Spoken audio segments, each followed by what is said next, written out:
दोस्तों, मैं हूं दीपक चौरसिया और सबसे पहले अनिल भाई की अनुमति से मैं आप सब लोगों को हॉल में बधाई देना चाहता हूं, क्योंकि हमारा उत्तराखंड जवान हो गया है, 21 साल का हो गया है। कल ही का दिन लगता था जब 2000 में उत्तराखंड बना था अटल बिहारी वाजपेयी जी के नेतृत्व में, लेकिन अब उत्तराखंड नित नई ऊंचाइयों को पा रहा है और इन नित नई ऊंचाइयों को पाने में जो लोग अग्रणी हैं, जो लोग इस ऊंचाइयों को देने की जज्बा अपने मन में लिए बैठे हैं, उनमें से हैं एक मेरे मित्र अनिल बलूनी, जो भारतीय जनता पार्टी के राज्यसभा के सांसद हैं, मीडिया के प्रभारी हैं और साथ ही साथ पार्टी के मुख्य राष्ट्रीय प्रवक्ता भी हैं। अनिल जी, आपका हमारे इस कार्यक्रम में बहुत बहुत स्वागत है। सबसे पहले तो मैं आपसे ये जानना चाहूँगा कि आपने हाउसफुल का बोर्ड लगा दिया है आज कि बीजेपी में अब हाउसफुल है और कोई जगह नहीं है, क्यों जरूरत पड़ी ये कहने की आपको? और आपको क्या लगता है क्यों हर आदमी भारतीय जनता पार्टी आना चाहता है इस मौके पर, जब चुनाव बस 4-5 महीने दूर है?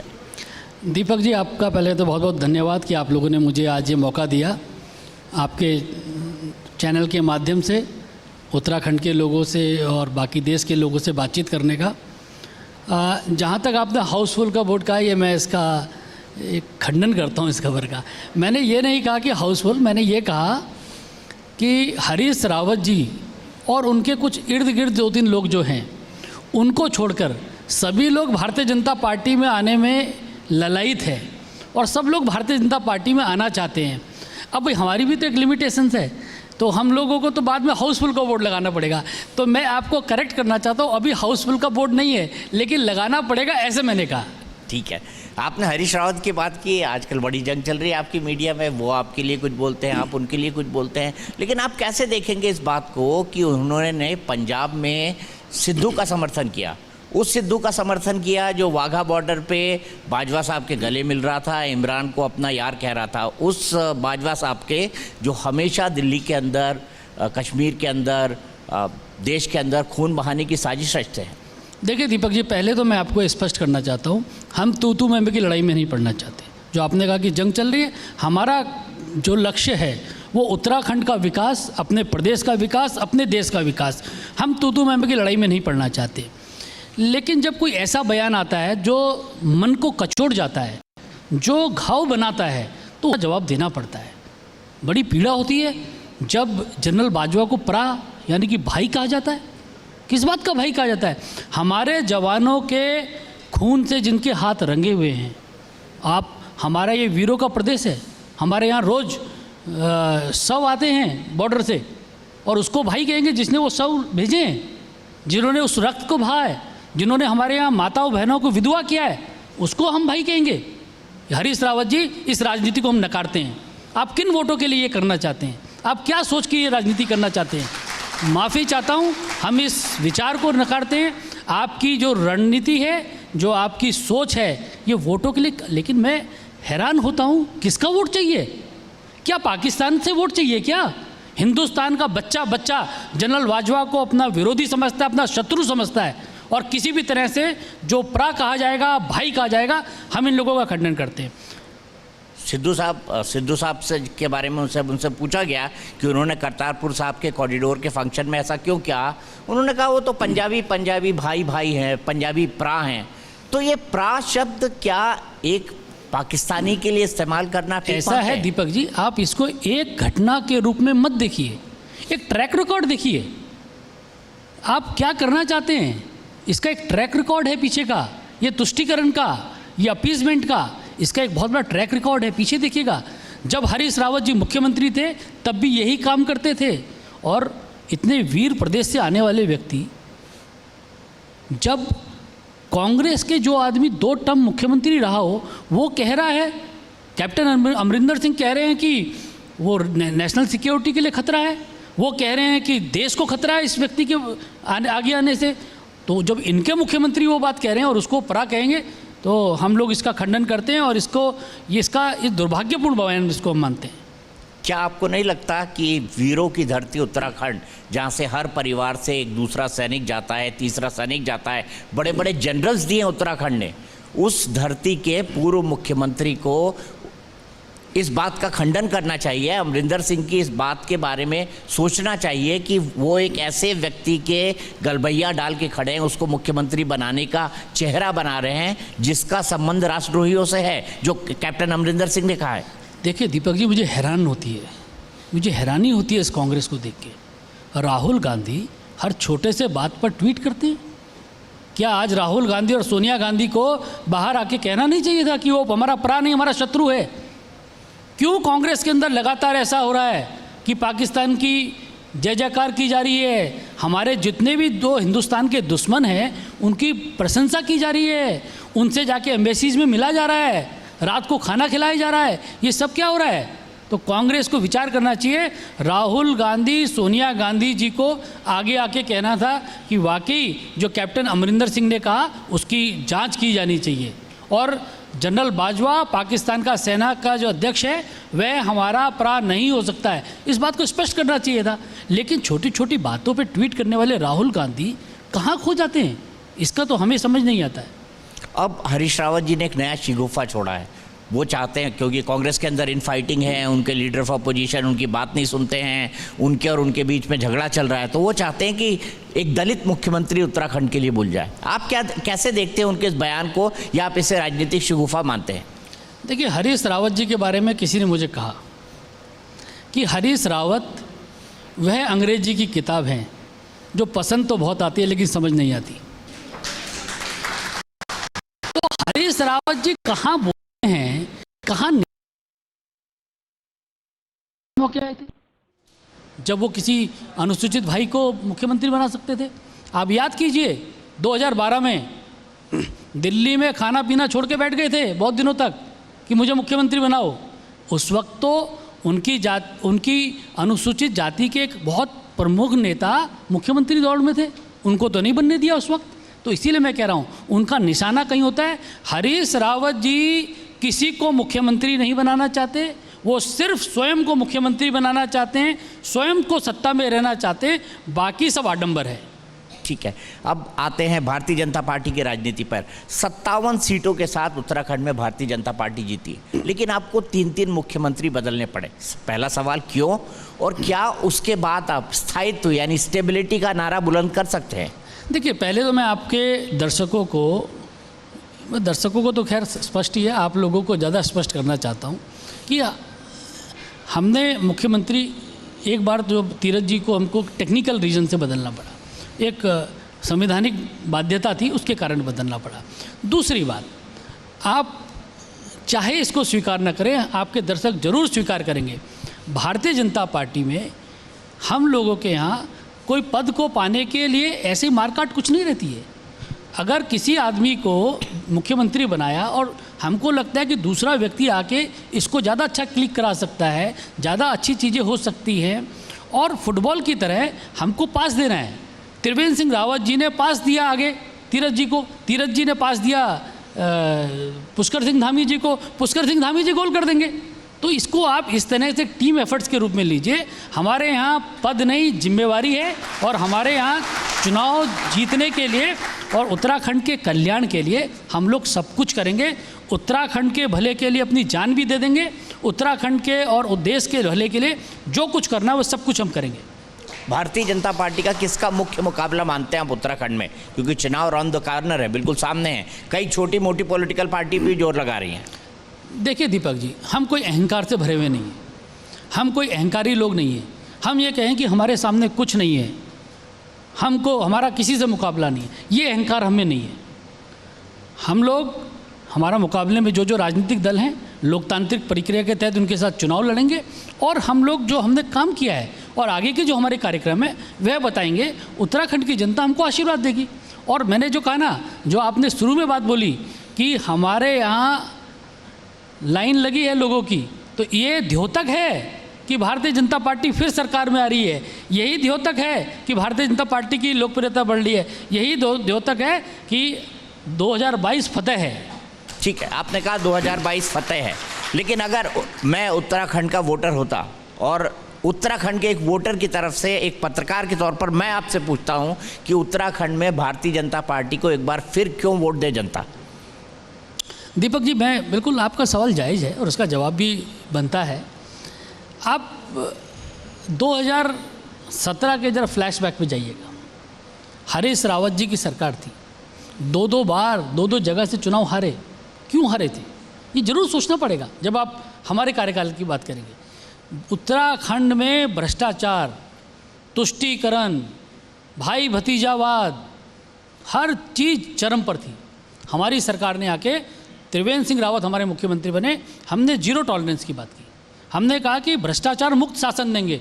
उत्तराखंड की जनता ने हमारी इस बात को सर पे हमको रखा और हमको 5 लोकसभा सीट जिताई। हमने उत्तराखंड में जीरो टॉलरेंस करके दिखाया, उत्तराखंड को भ्रष्टाचार मुक्त करके दिखाया। ये क्या कम छोटी बात है? हमने उत्तराखंड के अंदर अटल आयुष्मान कार्ड चलाया।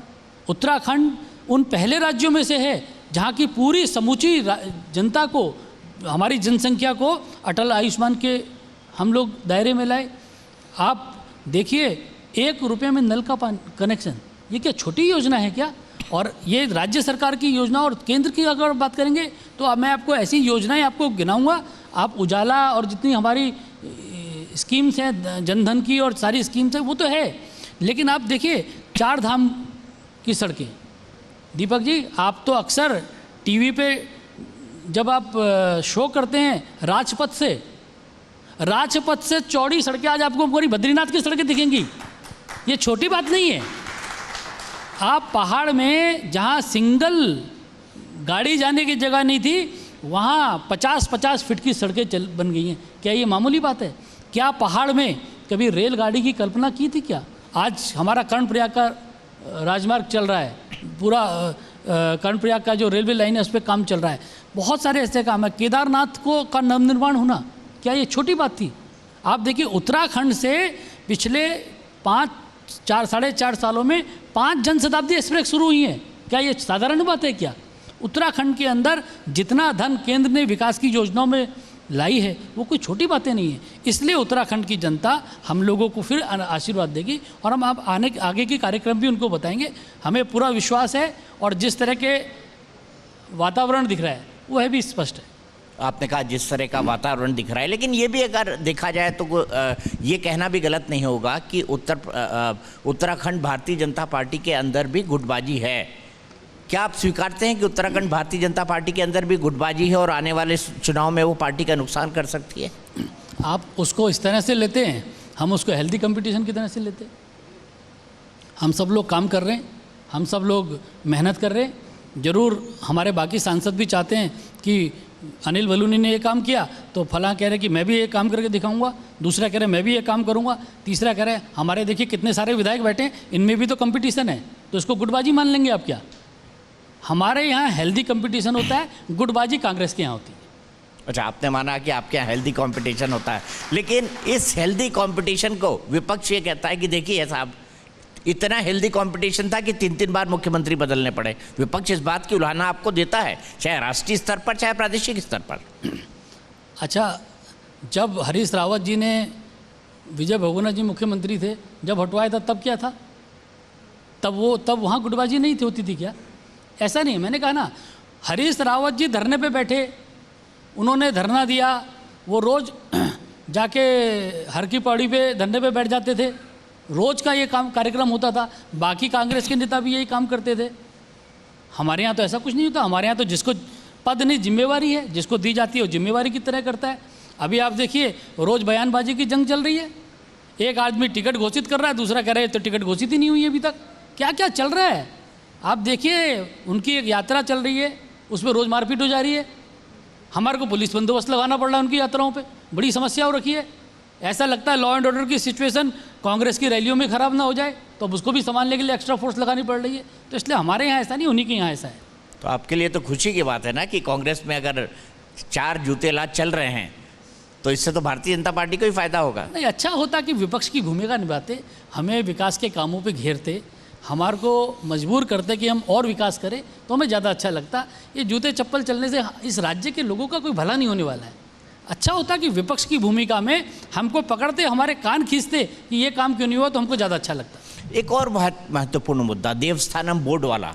क्या आप लोग अब साधु संतों को, पुजारियों को, महंतों को कन्विंस कर पाए हैं कि नहीं ये आपकी भलाई के लिए है? क्योंकि कांग्रेस ये वादा कर रही है कि अगर हम आए तो पहली कैबिनेट मीटिंग में इसको ख़त्म कर देंगे।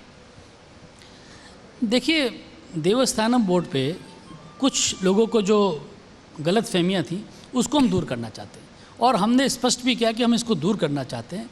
और तमाम हमारे जो पंडा पुरोहित भाई हैं उनके साथ बैठ के हम लोगों ने तैयारी भी कर ली है। उन्हीं के साथ बैठ के कहा है कि आगे एक समिति बनाइए, जो आप लोग बोलेंगे, जो आपके भले के लिए, वह हम करेंगे। देखिए, सब हमारे भाई हैं और हम चाहते हैं कि उनके कल्याण के लिए काम हो। उन्हीं की कमेटी है, वही तय करेंगे, और जैसा आगे होगा वो सब मिलकर तय करेंगे। वो कमेटी शीघ्र अपनी रिपोर्ट देगी, और मुझे पूरा विश्वास है कि जो हमारे 4 धाम के पुरोहित हैं, पंडा भाई हैं, वह सबके हिसाब से ही होगा। उनकी नाराज़गी बिल्कुल नहीं, वो हमारे साथ के लोग हैं, हम उनकी नाराज़गी नहीं होने देंगे। ठीक है। अगर आपके व्यक्तिगत राज्यसभा सांसद के तौर बात की जाए अनिल जी, तो आप नई पीढ़ी के हैं, आपने नई तरह की राजनीति को जन्म दिया है। आप कहते हैं कि मुझे माला मत चढ़ाइए, मतलब माला मत पहनाइए।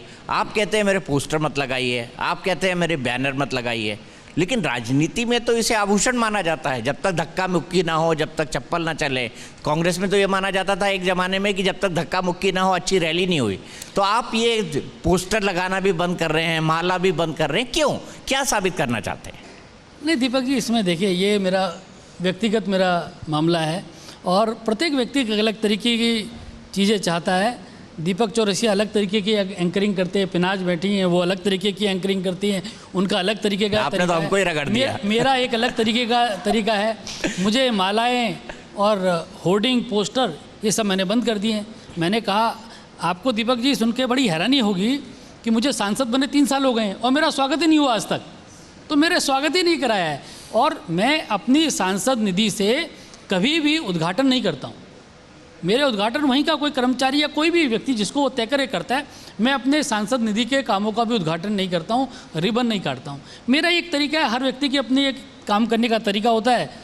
हो सकता है कुछ लोगों को पसंद ना आए, हो सकता है कुछ लोगों को पसंद आए, लेकिन ये मेरा अनिल बलूनी का तरीका काम करने का, इसलिए मैं करता हूँ। क्या यही आने वाले समय की राजनीति होगी कि राजनीति में कम शोर शराबा, राजनीति के अंदर इस तरह का जो महिमा मंडन है वो कम हो जाए? क्या आने वाले समय की राजनीति है ये 20 साल 30 साल बाद की? नहीं, देखो दीपक जी, ये कहना बड़ा मुश्किल है कि क्या भविष्य में क्या होगा, मैं कह नहीं सकता। लेकिन एक बात तय है कि मैं इसी प्रकार की राजनीति करूँगा, और मेरा यही तरीका है काम करने का। हो सकता है कुछ लोगों को पसंद आए, कुछ को ना आए।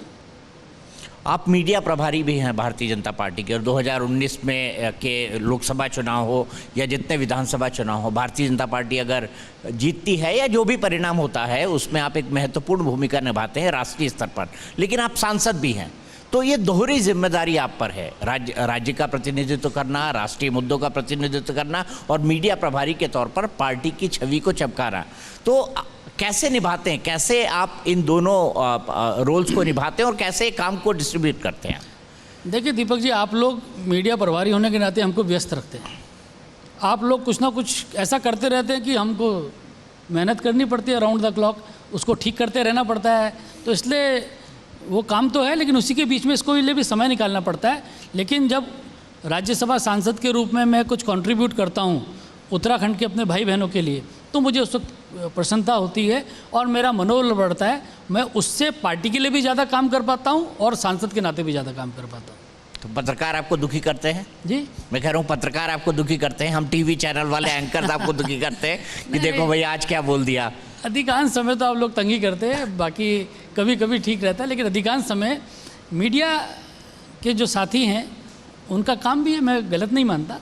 आप लोग लोकतंत्र में के प्रहरी हैं, तो इसलिए आप लोग भी हमको पकड़ के रखते हैं। जैसे मैंने कहा कि कांग्रेस अच्छा होता कि हमको यहाँ विपक्ष के नाते हमारे कान रोज़ पकड़ती तो हम और अच्छा काम करते, इसी प्रकार से आप लोग भी पकड़ते हैं तो हमें अच्छा लगता है। कोई ऐसा मैं तो हमेशा ये मानता हूँ कि नेता और मीडिया में सास बहू या पति पत्नी का रिलेशनशिप होता है।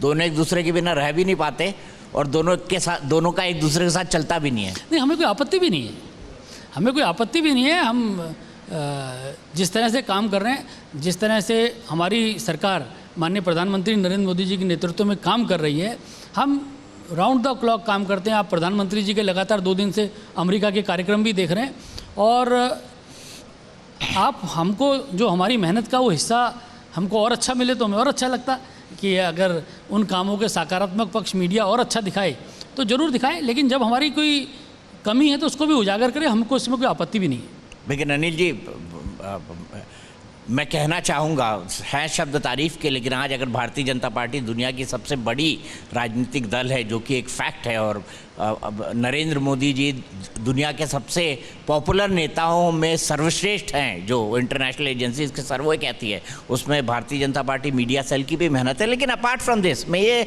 आपसे जानना चाहता हूँ एक सांसद के तौर पर कि आप जो सांसद निधि होती है, क्योंकि आप पहाड़ के लिए ज़्यादा काम करते हैं, लोग कहते हैं आप दिल्ली में पहाड़ की आवाज़ हैं, तो आप सांसद निधि में नाली, खड़ंजा, भवन, इस तरह के काम क्यों नहीं करते? क्योंकि ज़्यादातर सांसद तो यही करते हैं। आपका मूल फोकस किस पर होता है? देखिए, जब मैं सांसद बना तो मुझे लगा कि क्या क्या काम प्रायोरिटी पे होने चाहिए। मेरे को लगा कि उत्तराखंड के अंदर हेल्थ पे काम किया जाना बहुत ज़्यादा ज़रूरी है। और आप देखिए, मैंने अपने सांसद निधि से कोविड से पहले मैंने आईसीयू बनाने शुरू किए। मैंने 3 आईसीयू पे काम करना शुरू किया, उसमें एक किसी कारण से नहीं पूरा हो पाया, 2 मेरे आईसीयू पूरे हो गए। मैंने देखा इस कोविड के टाइम पर उन आईसीयूज़ ने इतना अच्छा काम किया, उसमें लोगों का बहुमूल्य जीवन बच सका। तो ये अपने आप में मेरे को मन में भी शांति हुई। लेकिन मुझे ऐसा लगता है कि उत्तराखंड के अंदर आने वाले समय में मुझे हेल्थ के क्षेत्र में और काम करना है, चिकित्सा स्वास्थ्य के क्षेत्र में और काम करना है। और आने वाले समय में मैं काम कर रहा हूँ एक कैंसर हॉस्पिटल के लिए। मैंने उत्तराखंड के जो हमारा दूसरा अंचल है कुमाऊं का, उसमें एक और एम्स बनाने की, हालांकि हमारा छोटा राज्य है, लेकिन हमने कहा कि यहाँ दुर्गम स्थितियाँ हैं, एक एम्स और होना चाहिए, उसके लिए हम लोग काम कर रहे हैं। तमाम योजनाएं चल रही हैं। हमने जो पैरामिलिट्री हमारी है, आईटीबीपी, एसएसबी, बीएसएफ, इनके हमारे सुदूर क्षेत्रों में हॉस्पिटल्स हैं। तो उस वक्त हमने, राजनाथ जी गृह मंत्री थे, उनसे बात करके वहाँ पर ओपीडी सुविधा शुरू करवाई। तो इस तरह की बहुत सारी योजनाएं जिससे लोगों को लाभ हो रहा है। मुझे ऐसा लगता है कि आने वाले समय में मैं हेल्थ के क्षेत्र में और काम करूँगा और लोगों का बहुमूल्य जीवन बच सके। देखिए दीपक जी, उत्तराखंड हमारा छोटा सा चाहे राज्य है, लेकिन अगर आप देखेंगे पिथौरागढ़ का दुर्गम क्षेत्र, वहाँ से हल्द्वानी आना, देहरादून आना संभव नहीं है। बहुत पीड़ा होती है छोटे सी चीज़ के लिए जब उतर के आना पड़ता है। अगर मैं वहाँ के लोगों को कुछ सुविधा दिला पाया तो ये सबसे बड़ी हम लोगों के लिए उम्मीद आगे के लिए भी होगी कि हम लोगों को और इस तरह की सुविधा दे पाए। दुर्गम क्षेत्रों में चिकित्सा के लिए मैं नियमित रूप से काम करूँगा। कैंसर हॉस्पिटल, आप खुद कैंसर से लड़े हैं, तो कैंसर हॉस्पिटल की खुशखबरी उत्तराखंड को कितनी जल्दी मिलने वाली है? देखिए, मैं समय पे नहीं जाता हूँ, लेकिन मैं इतना बताता हूँ कि एडवांस स्थिति में है, बहुत ही आगे चल रहा है चीज़ें। और माननीय प्रधानमंत्री जी और माननीय जो हमारे एटॉमिक एनर्जी के राज्य मंत्री जितेंद्र सिंह जी, ये सब लोग अपने उसमें तैयारी कर रहे हैं। मुझे लगता है कि जल्दी उत्तराखंड को एक टाटा मेमोरियल कैंसर हॉस्पिटल की एक शाखा उत्तराखंड में बहुत जल्दी खुलने वाली है। ठीक है। चलते चलते मैं आपसे जानना चाहूँगा कि एक मिथक है उत्तराखंड में, जब से उत्तराखंड बना है, कि यहाँ पर किसी भी पार्टी की सरकार दूसरी बार रिपीट नहीं होती। जैसे कांग्रेस है तो अगली बार बीजेपी आई, बीजेपी है तो फिर कांग्रेस आई, कांग्रेस है तो बीजेपी आई। इस मिथक को आप कैसे तोड़ेंगे? और दूसरा सबसे महत्वपूर्ण प्रश्न, क्या ये चुनाव पुष्कर सिंह धामी के चेहरे पर ही लड़ा जाएगा? देखिए, आप मिथकों को तोड़ना हम लोगों का काम है। हमने पहले भी बहुत सारे मिथक तोड़े हैं। केंद्र में गैर कांग्रेसी सरकार बने रहना गिर जाती थी, ये एक मिथक था, उसको हमने तोड़ा।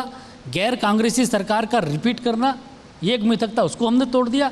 उत्तराखंड के अंदर सरकारें रिपीट होती हैं, रिपीट नहीं होती हैं, इसका मिथक भी इस 2022 के चुनाव में हम तोड़ देंगे। और क्या ये चुनाव पुष्कर सिंह धामी के चेहरे पर लड़े जाएंगे क्योंकि वो मुख्यमंत्री है? निश्चित तौर पे। देखिए, मैंने कहा ना, मैंने आपको शुरू में कहा कि पूरी टीम खेलती है, लेकिन गोल कौन कर रहा है? वो लीडर है। तो निश्चित तौर पे पुष्कर सिंह धामी हमारे मुख्यमंत्री हैं, पुष्कर सिंह धामी हमारे चुनाव के जो अभियान है उसको लीड कर रहे हैं। तो पुष्कर सिंह धामी हमारे टीम के कैप्टन हैं, हम सब लोग सदस्य हैं उनके, हम सब लोग खेलेंगे और निश्चित तौर पर पूरी टीम जीतेगी। पुष्कर सिंह धामी हमारी टीम का नेतृत्व कर रहे हैं। एक आखिरी सवाल, अब चूंकि उत्तराखंड 21 साल का हो गया है, तो इस 21 साल की युवा के लिए पहाड़ की आवाज़ अनिल बलूनी के मन में क्या है? क्या होना चाहिए इस साल में? क्या बढ़िया होना चाहिए इस साल में? देखिए, उत्तराखंड में मैंने जो मेरे को जो दर्द है सबसे बड़ा वो चिकित्सा का है, स्वास्थ्य की सेवा में है। दीपक जी, बहुत मार्मिक क्षण होता है जब किसी व्यक्ति को खाट से उठा के पूरे हम लोग डोली बना के ऊपर तक लाते हैं इलाज कराने के लिए, और वो बहुत दूर तक, और रास्ते में कई बार दुर्घटना हो जाती है। उसको पूरा करना ये हम लोगों का लक्ष्य है। उत्तराखंड का युवा ऐसी शिक्षा ले, ऐसी सुविधाएं उनको मिले कि देश के जो सबसे अच्छे राज्यों में सुविधाएं हैं उनसे वो टक्कर ले पाए और आगे बढ़ पाए। इस सब के लिए हेल्थ, चिकित्सा और शिक्षा और उनको जो बेहतरीन सुविधाएं हैं वह सब मिल पाए, ये हम लोगों का है। रोज़गार के लिए हम लोग काम कर रहे हैं, रोज़गार में लोगों को आगे बढ़ सके।